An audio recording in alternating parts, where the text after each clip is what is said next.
Salut tout le monde, c'est Simon. On attaque la deuxième partie pour les matchs européens.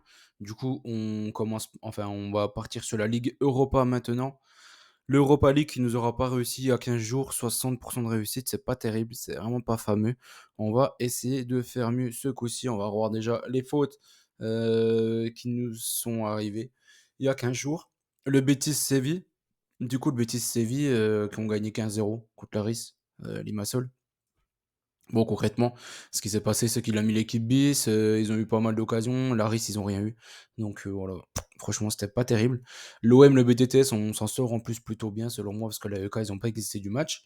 Molde, facilement, ils sont passés. West Ham ou nul du côté de l'Olympiakos, c'est pas passé, même s'ils ont eu une énorme occasion dans les arrêts de jeu pour égaliser. Le Sporting, il se prend un rouge en tout début de match par Jokeres, malheureusement, ça nous a mis dedans.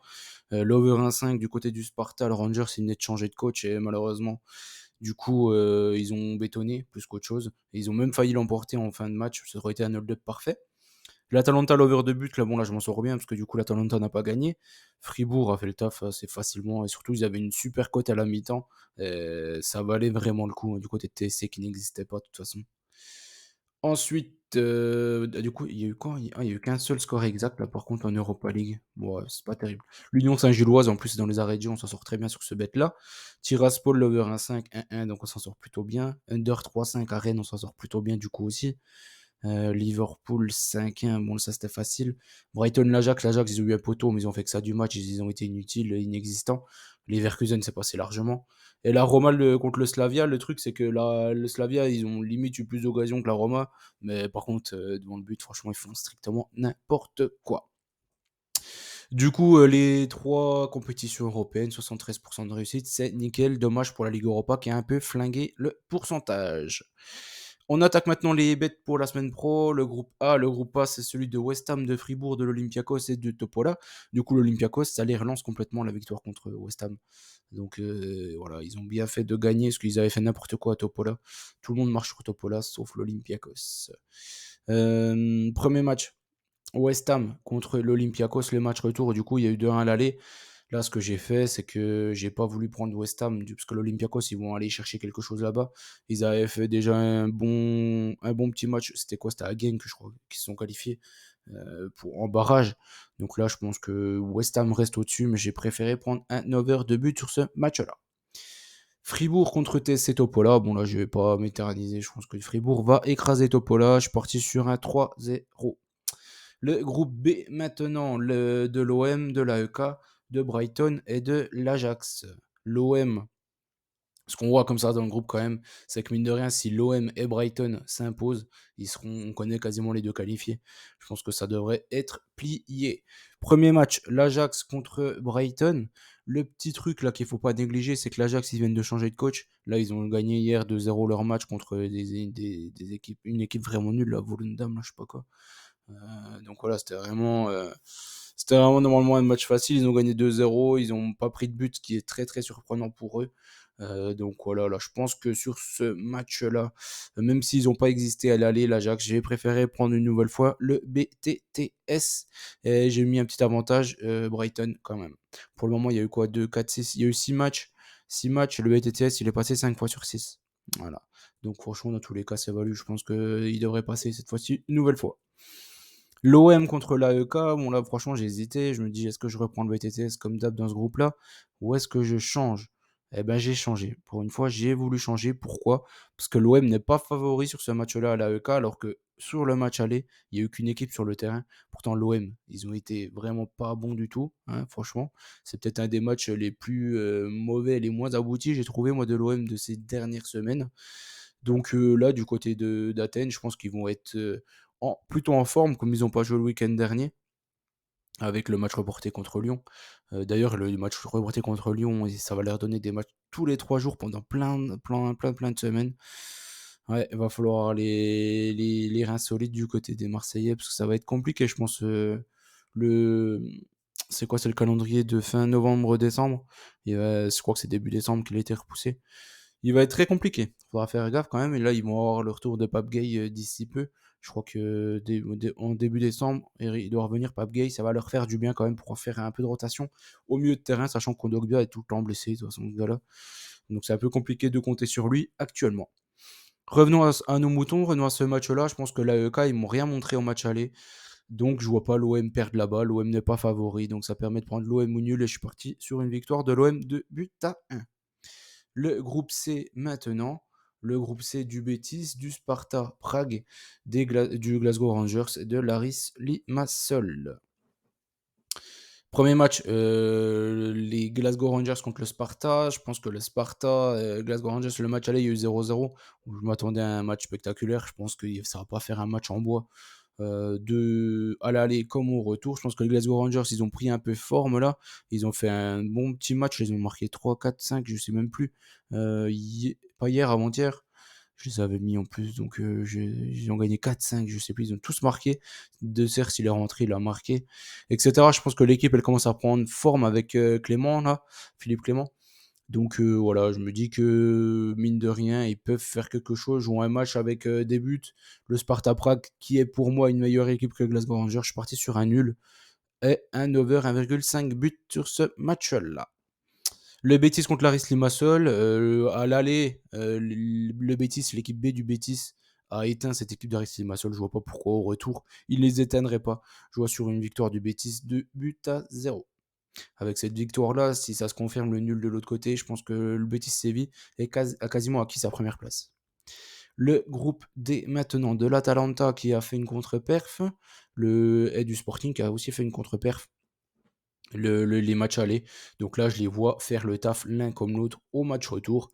Je suis parti sur une victoire 3 buts à 1 de l'Atalanta et une victoire 2 buts à 0 du Sporting à domicile. Sauf gros problème, sauf rouge assez vite dans le match. Sauf rouge. Même avec un rouge, là, je pense qu'à domicile, les deux équipes, elles peuvent encore gagner. Mais dans tous les cas, ouais, il y a vraiment une grosse différence de niveau entre ces équipes-là. Maintenant, Liverpool, l'Union Saint-Gilloise, Toulouse, LASK. Le petit hic là pour Toulouse, c'est que Liverpool, ils les prennent trop tôt. Pour moi, ils les chopent trop tôt. Ça doit être l'Union Saint-Gilloise. Je pense qu'ils vont bien s'en sortir dans ce groupe-là parce qu'ils auront le match retour contre Liverpool. Quand Liverpool sera déjà assuré d'avoir la première place. Donc, ils seront largement plus prenables. Quand même, sur ce match-là, je me dis que Toulouse, devant son public, va essayer de mettre le feu. Je le vois comme ça. Je suis parti sur un over de but. J'ai préféré prendre Liverpool. Over de but et une victoire finale quand même de Liverpool. Mine de rien, ils sont quand même au-dessus largement dans ce groupe-là. Ils vont se qualifier de sur premier. Et après, ils vont quand même laisser abandonner des points aussi, là aussi. Je les vois pas prendre 18 points quand même, Liverpool. Faut pas déconner, même si leur équipe bis, elle est meilleure que que les trois équipes. Je pense qu'à un moment donné, il va vraiment mettre des tout petits jeunes. Et je pense que ça se passera surtout du côté du retour à l'Union Saint-Gilloise. Et après, c'est une bonne chose, je pense, pour Toulouse. S'ils finissent troisième, ils auront plus de chances en Ligue Europa Conférence qu'en Ligue Europa d'aller loin et de faire un bon parcours. Le match d'après, c'est l'Asc contre l'Union Saint-Gilloise. Je vois pas les Belges perdre du côté de l'Asc. Je suis parti sur un Union Saint-Gilloise au nul, une victoire finale des Belges de but à 1. D'ailleurs, l'Union Saint-Gilloise qui performe quand même beaucoup plus en championnat qu'en compétition européenne pour le moment. Après, on part du côté du groupe F. Le groupe F, ce qui est chiant, c'est que le Maccabi et Villarreal, du coup, il leur manque un match. Donc, on ne sait pas trop. Ils en sont aussi. Là, le match retour du Maccabi contre Villarreal. J'ai trouvé la cote de l'over super sympa. Donc, je suis parti sur ça. Un over 1,5 but. Je pense que Villarreal, avec eux, il y a toujours des buts. Et je les vois bien faire beaucoup, beaucoup tourner sur ce match-là. Je l'imagine. En tout cas, je le vois comme ça. Rennes, bah, même si je les vois comme gagner, même avec leur équipe bis, l'équipe du Maccabi m'a tellement fait une mauvaise impression contre Rennes et contre le Pana, même contre le Pana, ils auraient dû perdre aussi, que là, ça ne m'étonnerait pas qu'ils perdent une nouvelle fois contre Villarreal. Après, c'est Rennes contre le Pana. Rennes contre le Pana. Rennes qui a fait une bonne perf du côté des Grecs en match aller. Ils sont allés gagner 2-1 avec une petite matchère de Kalimundo. Je trouve que Rennes, mine de rien, en compétition européenne, ils sont largement meilleurs qu'en championnat. Ils jouent, quoi, ils jouent au foot, et là, on voit très bien que c'est purement mental, hein, cette équipe-là. Et elle joue quand elle a envie, et même quand elle mène, elle arrête de jouer. Ça se passe tout le temps comme ça en championnat, en tout cas. C'est pour ça qu'ils font que des nuls quasiment. Donc voilà, sur ce match-là, je vais faire confiance. Mais bon, comme j'ai toujours peur des nuls avec Rennes, je pars sur un Rennes Dronobet. 2 buts à 1 aussi pour ce match-là.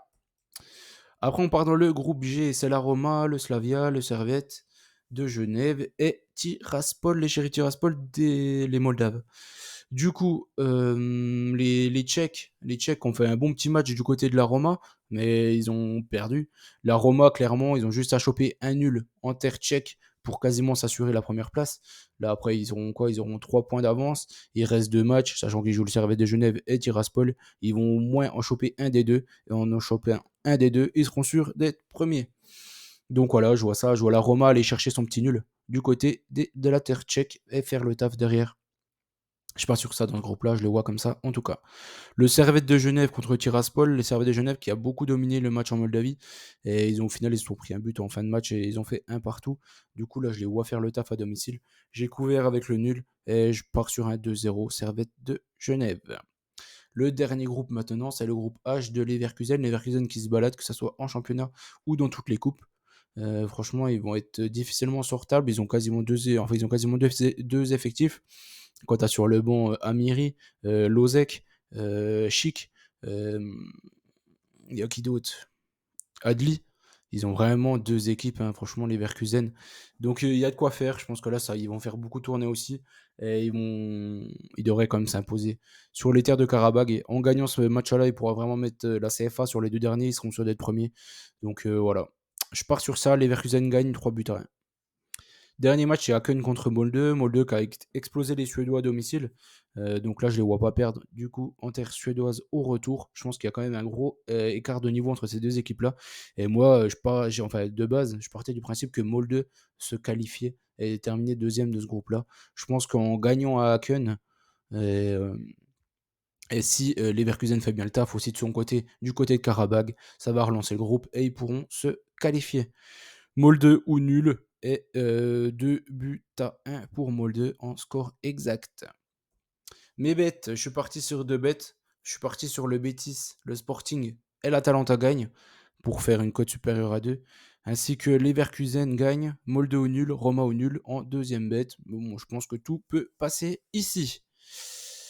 N'oubliez pas qu'on gagne, on perd ensemble, hein. Je vous souhaite bonne chance à tous et je vais attaquer pour la Ligue des Champions derrière. J'espère que la vidéo vous a plu. N'oubliez pas les petits likes, hein, comme d'habitude.